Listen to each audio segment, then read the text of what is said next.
There has been a lot of chatter about Kalani Sitake's most recent contract extension with BYU and why it took so long to get done when he, in fact, wanted it done earlier than normal. I believe overall it's going to have a positive impact for the BYU football program, but not in the way you might think.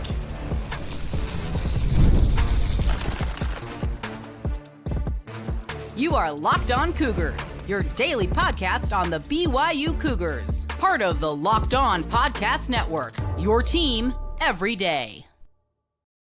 What's up, everybody? Welcome into Locked On Cougars, your daily podcast focused on the BYU Cougars. Proud to be part of the Locked On Podcast Network, which is America's #1 sports podcast network. I'm Jake Hatch, executive producer of the KSL Sports Zone in Salt Lake City, Utah, and a 14-year credential media member at BYU. I am your resident expert and insider, your host here on this show. And as always, thank you for making Locked On Cougars your first listen of the day. Coming up on today's show, we are going to talk about some comments that Kalani Sitake made recently about his new contract and why I believe he was in the right to do exactly what he did, and in fact push even harder than maybe he pushed to get this deal done. We'll get into the details on that. Then we're also going to talk about BYU basketball. If you did not watch the Tale of Two Halves that occurred last night in Madison Square Garden, you missed out. And we'll talk more about that. And AJ DeBonce in particular, he is Superman and absolutely elite. And then we'll finish up today's show with one final look back at the college football playoff through the prism of the man, or at least one of the men you would expect would have BYU's back that seems to be selling them down a river, and that would be Brett Yormark. We'll explain a little bit more as we roll on today's show, and it's all brought to you today by our friends over at FanDuel. If you want to be right in the middle of the action this season, visit FanDuel.com and place your live NFL bets all season long. All right, let's dive right in on today's show. So Kalani Sitake obviously got a new contract extension, a record-breaking contract extension, and if my math is right, it's his fourth extension in the past 4 years. I know that sounds crazy to think about, but that's essentially how it's broken down. Is it 4 and 5? I'm fairly certain it's 4 and 4, but I know at least the last two, this contract extension most recently agreed to, and the one before it, apparently had Kalani Sitake thinking that he needed more. And what I mean by that is if you listen to the post-game press conference, post-game interview, the exclusive chat he has with BYU Radio Saturday after that game, he pointed out that the last deal that got done last offseason, he said that contract extension wasn't good enough. That's a direct quote. Wasn't good enough, unquote. That's pretty interesting, pretty pointed for Kalani, who usually kind of demurs on topics of this variety and tries to express optimism. But then he pointed out also that the reason this deal, I think, became what he termed a one-day distraction is because he had been talking to BYU administration apparently a lot longer than any of us thought and wanted that deal in place by the time BYU's second bye week came, that obviously leading into the Texas Tech game. How might things have looked differently? How might they have felt differently had we heard about Kalani Sitake having a new deal done going into that bye week and entering the stretch run of the season? Only time would be able to tell us in terms of hindsight is 2020, maybe that alternate dimension or reality that seems to be out there, the multiverse, can maybe answer that question. But I look at it on its head, and I understand why Kalani Sitake said what he said, because I believe that Kalani Sitake put BYU on notice because he wants to be at BYU. He made it also very clear in that chat with Greg Wrubell and Hans Olsen that he plans to be at BYU for life. He said this deal will get that done, speaking of his most recent contract extension. And let me also reiterate, though it's not a fact, but a thought that I have on this, that Kalani Sitake, when he said last year's deal wasn't good enough, what I think he's referring to is it wasn't good enough for people around him. So, what that is contracts for his assistant coaches, staffers, making sure that they feel appreciated, making sure that they feel the love and they want to remain at BYU and help him continue to build what he's built at BYU. They have gone 22-4 the past 2 seasons, and it's been absolutely remarkable to watch the meteoric rise of this football program, but it doesn't happen with just one man. Kalani Sitake, he's the culture builder. He's the tone setter. He sets the example and speaks to those in and around him and says, this is what we espouse to be in BYU football. And then the other people around him go about doing their part to build that culture. He doesn't do it himself. And I think that when he talked about that deal last year wasn't good enough, I think essentially put the foot down saying that BYU, and he also talked about this is going to bring us more into the modern age when it comes to Power 4 football, is being able to offer assistant coaches multi-year contracts and making sure that they are being paid what they call market rate. So I can appreciate why Kalani Sitake spoke out as vociferously as he did in defense of this contract extension. Trust me, I have had DMs, emails, questions sent via our insiders group questioning why BYU needed to get another deal done for Kalani Sitake when he just signed an extension last year. Well, he told you with his own words, it wasn't good enough. And the other thing that comes with this new deal is that extra money for NIL opportunities to obviously attract and retain talent, because I often say on this podcast, coaches coach, players play. If you don't have the players, those coaches ain't going to be in a job very long. So he needs to have talent on the football field, and that's what this new deal also includes, is a pretty hefty chunk of change, $10 to $15 million reportedly, to add on to the revenue share money that BYU has to make sure they are an attractive place, money-wise, for talent to both come to and ultimately remain in Provo, Utah during their collegiate careers.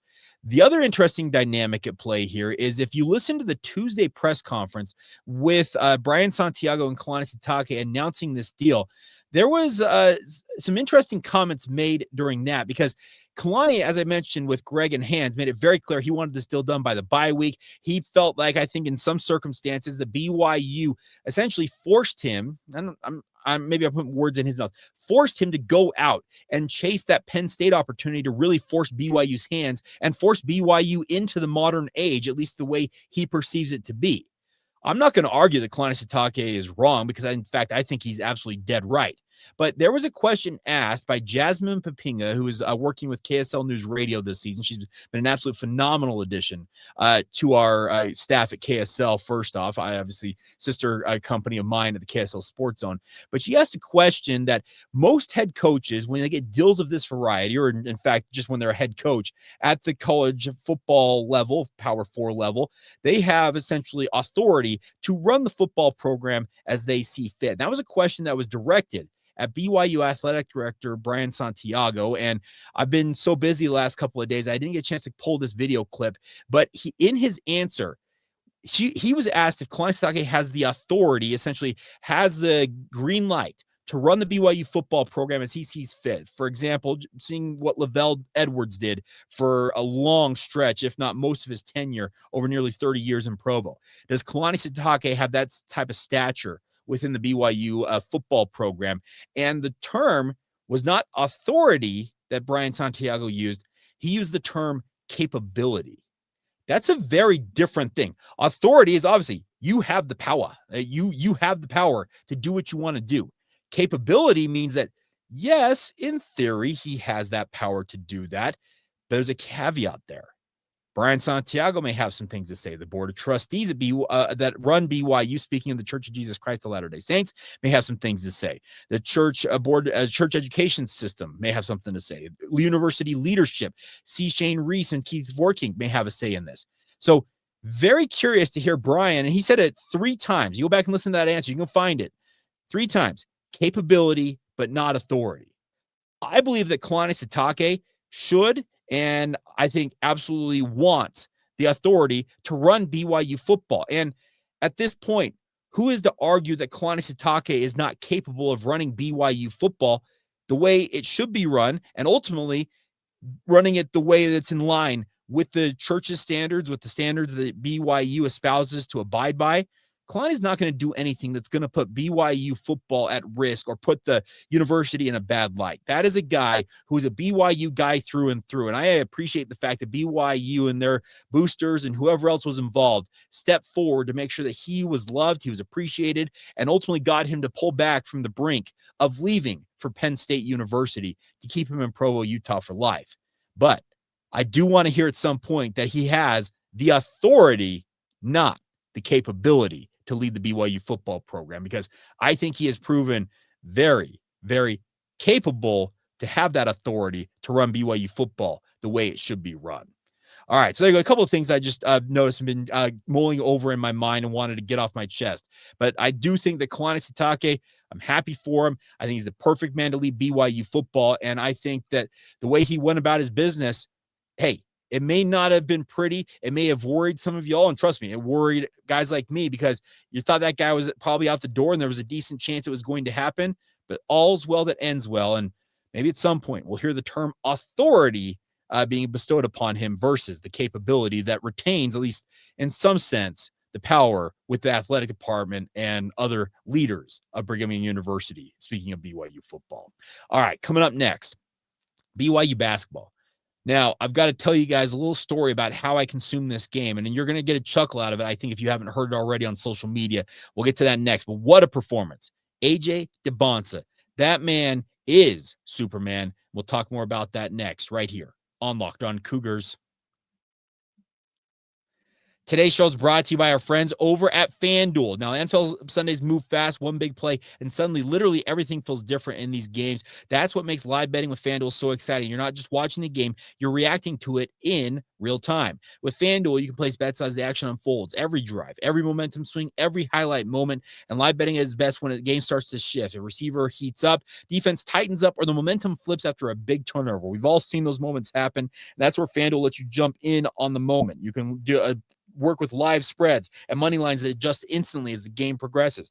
Player props update as guys heat up, and you also can bet next touchdown scores, drive results, totals, and more. Keeps you locked into literally every snap, every drive, every possibility, and makes your overall TV viewing experience watching your NFL football as good as it can be. So if you want to be right in the middle of the action this season, visit FanDuel.com and place your NFL live bets all season long. It's all courtesy of FanDuel. As they like to say, the game moves fast, and so can you.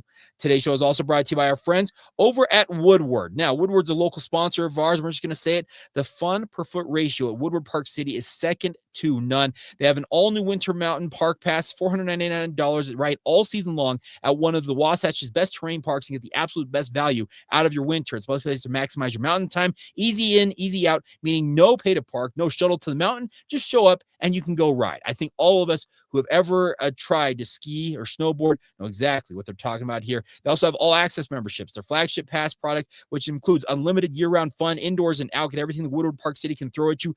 Ride, jump, ski, and play across every season with unlimited access, indoor and mountain access, plus monthly perks, buddy tickets, and exclusive member benefits. And simply put, is the easiest place in Utah to learn and experience your first time skiing and or snowboarding. Vehicle parking is close to the mountain, easy walking access to facilities, the rental shop and lifts that feature perfect learning terrain. It's true. They're not just big jumps and trails, because that's kind of what their rep is at Woodward. Enjoy a warm or cold beverage in the hub with a bite of food after your session as well. Can you say happy campers across the board? They also have winter seasonal packages, build confidence, develop skills, and have a blast on the mountain with their winter ski and snowboard programs for kids of all ages, from 4 to 17, and all abilities. Take advantage of it today. Just 20 minutes from Salt Lake. Woodward offers experiential learning with facilities for all abilities. Learn more once again at woodwardparkcity.com. Thank you once again for making Locked On Cougars your first listen of the day, and thank you for making Locked On America's #1 podcast network. Another reminder for you guys, make sure you check out the brand new Everydayers Club. And the best part is, if you're a diehard Cougar fan, the Everyday All Access tier is built for you. You'll get one-on-one access to yours truly, myself, all access episodes, an exclusive newsletter, and a 15% discount to the Locked On merch store. Head to lockedoncougars.supercast.com to join the Everydayer Club and unlock the All Access tier. You also can find the link in the show notes below if you're interested in joining us. So get once again to lockedoncougars.supercast.com to join the brand new all access tier of our Everydayers Club. All right. So if you missed it last night for BYU basketball, you missed an absolute tale of two halves. BYU fell behind 21 points in the first half and was staring just a major hole, like one of the biggest holes that it was the biggest hole in Kevin Young's run as BYU coach so far. It got as high as 22 points early on in the second half. And some of you know this if you paid attention on social media last night. I watched the first half of this game and then had to go speak, I was actually not speaking, I was emceeing an event. We call it the Hercules Credit Union Salt Lake County Players of the Week Awards. We honor high school football players we've been honoring each week throughout the season. We have them all together for a banquet, a gala, for lack of a better term. And I was the MC of that event. So I finished the first half of that game, had to go do my duties as the MC of this event. And I'm like, man, they're down 21 points. I guess we'll check in on it later once we get done with this and see how things panned out.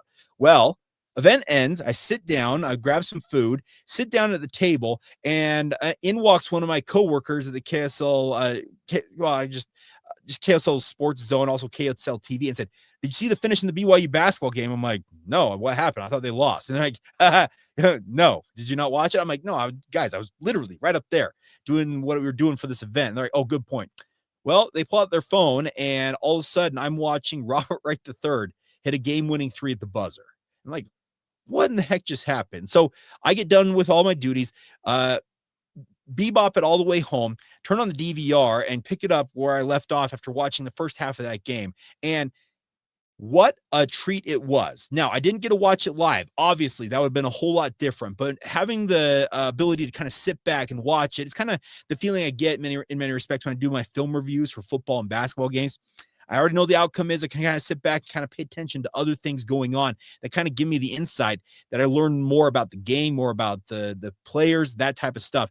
But rewatching this, folks, AJ DeBonsa is an absolute sensation. He put on one of the more masterful performances. He outscored Clemson himself in the second half of this game. He scored 22 in the second half, on his way to 28 points in the game overall. 22 second half points, outscored Clemson's whole team in the second half, 21 points. He put on an absolute clinic and showed off literally every skill he has in his bag of tricks. And maybe he hasn't even showed all of them yet, but he showed a lot of them. That mid-range game is absolutely deadly. The dunk he had, pretty. Just absolutely electric stuff. And not to mention the fact that he's teeing up a guy like Keba Keita to dunk it on Carter Welling's head multiple times in that game as well. That second half showed exactly the level or levels that BYU basketball can go to. Now, do you want to see them fall behind by 20, 21 points in the first half? Absolutely not, because Clemson, they went on a run, and BYU could essentially do nothing to stop it. They went over 8 minutes, spanning about the final 7-ish minutes of the first half and stretching into the second half. Over 8 minutes without a field goal from the field, and that's what allowed Clemson to build that huge lead. But once again, the Cougars showed an ability to reel back a pretty solid opponent, and in fact, probably their toughest opponent, until they will tip off Big 12 play against Kansas. Funny enough, Greg Rouette made the joke leading into the game. Hey, we're here in the Big Apple tonight. In 3 weeks' time, we're going to be in the Little Apple, speaking of Manhattan, Kansas, to take on Kansas State. And the next 3 weeks, there's some bye games in there for BYU, but nothing that's going to test BYU's mettle the way that this game did, speaking of Clemson. Mad props to the Tigers. They made BYU work for every bit of this, but once again, it showed resilience from BYU. Rob Wright was absolutely awesome. Keba Keita was awesome. The funny thing was the rotation was tightened severely in that second half.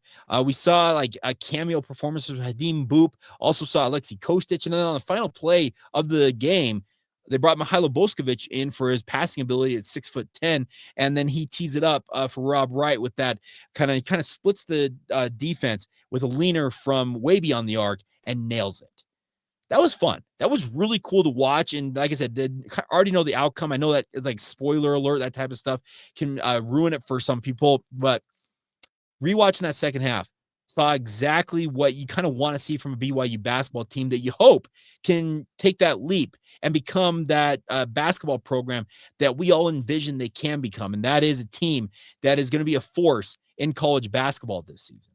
The Big 12, and I mentioned yesterday in the preview edition, if you missed it, that this year's Big 12, looks like it is going to be one of the best ever, because we're talking about teams like Arizona, Iowa State, Kansas, on down the list, Baylor. This league is chock full of talent. Houston, who else am I thinking of? Like, just the incredible amount of young talent led by guys like AJ DeBonsa and Koa Pete, but also some vets, Richie Saunders, for example, etc. This Big 12 league, speaking of just the overall depth and breadth of the league, is going to be a dogfight every single night. And I think BYU is going to be better for having experienced what they experienced, for example, like this against Clemson, than had they boat raced the Tigers. They have faced multiple moments of adversity. And the other time they played in a Garden, speaking of TD Garden, remember, they got behind by 20 against UConn, if I remember correctly, and found a way to get back into that game. This team is never out of a game, seemingly. Even you have to bury them by 30. I don't know. I don't want to test how deep a hole BYU can dig themselves out of. I'll be very blunt about that. But it shows some resilience. It shows some gumption. It shows the ability for the BYU basketball program to say, okay, you threw your best shot at us. Now it's our turn. And that was I think the most impressive part about all of it is that AJ DeBonta just sees this game by the horns and said, okay, we're getting back in this game. And it's not that he just took over scoring. He was playing elite defense, had some nice pokes to get the ball away from opponents, obviously doing what he's doing on the defensive end of the court, but also running the court well. This is a guy that he showed exactly what I think potential number one overall picks needed to show in a big environment on one of the biggest stages. As Nike tagged the tweet of him dunking, they said, came to the Mecca just to water the garden. He is going to be a sensation. And it's not crazy to think that this time next year, we're going to be hearing buzz about him potentially be the NBA Rookie of the Year if he continues on the trajectory he's on. But I also appreciated the fact when Rob Wright hit that three, you know who might have been the happiest person on that court besides Rob Wright? AJ DeBonta. That's the thing about this. AJ could be the most self-centered you know what in college basketball. And a lot of the guys end up that way because they're so pampered throughout their lives when it comes to the way that they've been raised and the way they've kind of been set apart, speaking of their basketball prowess and their ability. But what I got to say about his family, speaking of AJ's family, is they have raised him right. And he embraces everything that comes with being a superstar athlete, but also he wants to revel in the successes of his teammate. That was awesome. Awesome to see. And it shows they got some what appears to be pretty dang good camaraderie. Could they be all a show? Sure. But in that moment, did you not see like the elation coming from across that roster for Rob Wright? And in many respects, the guy really kind of leading it was AJ DeBonta. I know Jared McGregor was the first guy to Rob. He made just a beeline across the court, and for good reason, because it was a buzzer beater. It was awesome. And it's cool to see a guy like Rob Wright have that moment. And it's going to be one that lives on for years to come with highlight reels and the like from BYU. But it's cool to see a guy like AJ who very well could be in it just for himself and say, you know what, I'm here to do a job. I'm here to bide the time until I can go to the NBA. No, he is, as he mentioned when he first signed with BYU and committed to BYU, he wanted to be a part of Brigham Young University. I think he's done an incredible job doing just that. But at the same time, what a stud basketball player. Like, he has got preternatural abilities that I can only dream of ever having in this life or however many lives I am afforded beyond this. I don't think I'd ever measure up, but it's incredible to watch that. It's incredible we're getting to be witness to it. And just another solid win for BYU as they now, like I said, turn their attention to some bye games over the next few weeks leading up to Big 12 play. That'll be Saturday. They'll host UC Riverside at the Marriott Center. So I'm planning on being at that game and looking forward to seeing how they handle that. But 8-1, number 10 in the KenPom, number 10 in the AP poll. BYU's right where I think they need to be as they get ready for Big 12 play. And we'll see ultimately what the back half of the season holds when it gets here. Not too far in the distance. All right, coming up next, we are going to talk about Brett Yormark. What is this guy doing? Honestly, I for the life of me, I do not understand, and we'll get to that next right here on Locked On Cougars.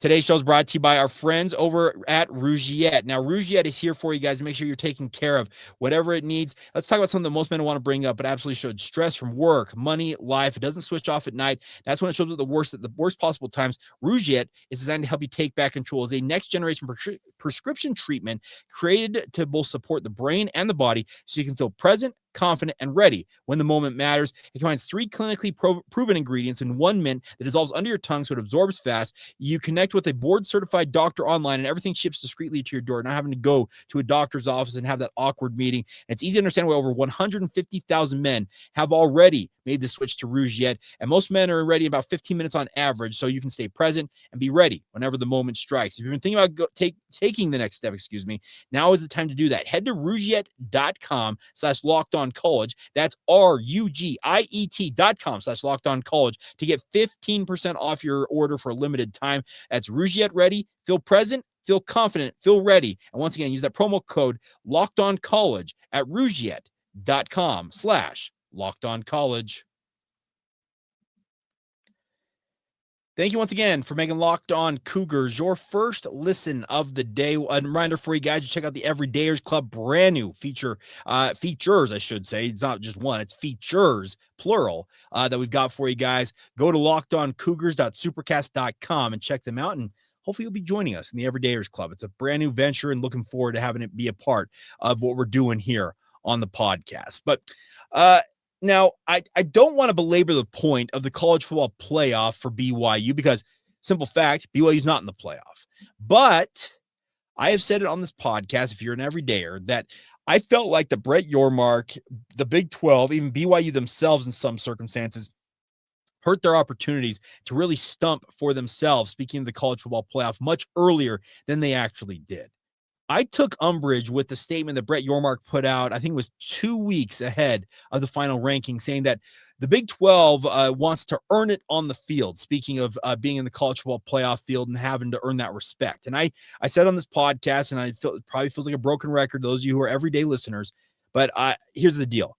I said it once, I'll say it again.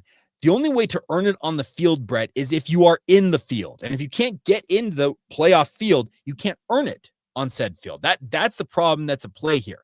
Well, he, speaking of Brett Yormark, was at IAF. I think there's an event going on down in Las Vegas, and a lot of the talking heads, media types are in Las Vegas for this. And he was speaking on stage at an event, and he said this, quote, "Was I happy about BYU? No, ... But I think overall they, speaking of the College Football Playoff Committee, did the right job. Listen, it's progress over perfection," unquote.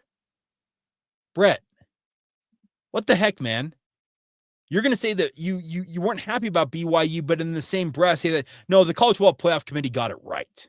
Like, how am I supposed to read that quote any other way than to say that would have been nice to have BYU in the field, but I think the Playoff Committee got it right? No, the Playoff Committee didn't get it right. The Playoff Committee, in fact, got it dead wrong. BYU's metrics measured up, if not outdid, a number of teams that ended up in that playoff field in front of them, most notably, I think, the likes of Alabama and Miami. This is a guy that's supposed to espouse and handle the Big 12 and make sure that the Big 12 is in the best position it possibly can be. Now, he's worked a number of brand deals. Trust me, we just got one yesterday. I remember what the name of it was. It feels like we're getting one every other day. We're the official this of the Big 12. I respect all that. I respect the hustle. I respect the fact that Brett is trying to create value for his member schools that he ultimately represents. But he also needs to, defend the honor and the virtue, I guess is probably the terms to use, and say, no, BYU should have been in the playoff field. Full stop. Say, was I happy about BYU? No, but I think overall they did the right job. Listen, it's progress over perfection. Brett, you know what progress would have been? In the second year, finally getting 2 teams in the playoff field versus 1 a season ago. And he's also talking about still wanting to be, he's still in favor of the 5+11 model. Well, guess what? The 5+11 model is going to relegate the Big 12 once again to being at risk of only having 1 at-large bid into the playoff field literally every single year. The marching orders are pretty dang clear right now, aren't they? The SEC, ESPN, they're in bed with one another, and seemingly all they do, speaking of ESPN, is just espouse all the nonsense to make sure that the SEC is sitting pretty while everybody else can essentially pound sand. This is, I'm not happy the way that Brett Yormark's talking. If that quote is meant to be taken literally, man, what are you doing, man? Like, what are you doing? And I have no other way other than to say that, Brett, do your job. And what your job entails is, representing, espousing, advocating for your member schools, not being a shill saying that the College Football Playoff Committee got it right when yours truly and a whole litany of other people say that, no, BYU kind of got screwed in all of this. That's what I want him to say. Maybe not in that term. If he says that, it's obviously going to make headline news, but gussy it up, but make it clear that BYU deserved better treatment from the College Football Playoff Committee. That is your job, Brett, in addition to a number of other things. But that quote, reading it, irked me. And I haven't seen the full context of it, so maybe I should withhold judgment, but there's no other way to really read that. Now, he did go on to rip Pete Bevacqua, speaking of the Notre Dame athletic director, and kind of interesting to hear him say it was egregious from him, the way that at Notre Dame has been acting, because in some ways it's been like a petulant child, speaking of Notre Dame. But at the same time, Brett, there needs to be a change in your mindset here. You've got guys like Greg Sankey who are out there saying that I believe that we should have 7 teams in the college football playoff. You got Tony Petitti over there talking about the Big Ten. We've got Jim Phillips, at the ACC. He's talking about getting Miami into the field and obviously pissing off Notre Dame along the way. What is Brett Yormark saying? Well, yeah, it would be nice to have BYU in there, but I think they got it right. Brett, that is not, and Brett's never going to see this. If he does, I'd be happy to talk to him face to face, much like he said I would have said this face to face to Pete Bevacqua. I'll say it right to his face if I ever get the opportunity. You did it wrong. You need to advocate and back up your member schools, and in this case, it's BYU. BYU had a very strong case for the second straight year to go to the college football playoff. BYU has averaged now 11 wins over 2 years. And what do they have to show for in terms of postseason appearances? 1 Alamo Bowl bid and 1 Pop-Tarts Bowl bid. Those bids are great, and obviously would have absolutely loved them in the independent era and maybe in past eras of college football. But in this day and age, you know what matters? The college football playoff, being part of that 12-team field that has a realistic opportunity to play for a Big 12 title. I'll just say it right here. If BYU were in any other league, including the ACC, and had won an average of 11 games over 2 years, do you think they would have been aced out of a college football playoff berth? Maybe they would, but I'd be hard-pressed to say that they wouldn't have at least one appearance on their resume at that point. It's disappointing, and it still kind of grinds my gears that BYU was discounted so early on and didn't really have anybody, themselves included, really speak up for them until it was far, far too late. So, as I said, this is kind of my last point on this, but seeing that quote come from Brett Yormark when he easily could have backed up BYU and helped them out in a moment of need, it's a tough look. And it's one that's tough to stomach because this is a guy, once again, who is paid handsomely to represent the best interest of the Big 12 conference. But in some ways, it feels like he's ambivalent and not necessarily, operating in that vein. I don't know. Maybe I'm wrong about this. Drop it in the comments. Tell me if I'm way too up in my feels about this. I welcome all the feedback, but that was a really, really tough quote to read and the context of it and say, how else are you supposed to interpret that? Would it be nice to have BYU in the field? Do I feel bad for it? No, it's one of those things you're like, okay, you need to handle this better. And for a guy who's pretty adept at handling media type stuff, that one seemed like, to use the baseball expression, a swing and a miss from Brett Yormark. Maybe I'm wrong. Maybe I'm misinterpreting it. Maybe it was completely out of context, but it's one tweet and sure didn't look good in terms of the light of what BYU's been dealing with right now. All right, that is going to do it for today's edition of the show. As always, thank you for all y'all's support. I've been a little more dressed up today. I've got another speaking engagement coming up tonight. Utah County High School Player of the Week Awards. Looking forward to that. Always a fun event to go and talk with kind of the next crop of elite high school football talent in the state. But truthfully, appreciate all the support. It means a lot to me. A number of you know what's been going on behind the scenes to start this week. It's been an absolutely wild start to my week. And the hope is now that that's behind us, fingers crossed, we'll be able to kind of get back to our more regular programming details and the like. But as always, thank you for making Locked On Cougars your first listen of the day. And as always, thank you for being an everydayer right here on the Locked On Cougars podcast.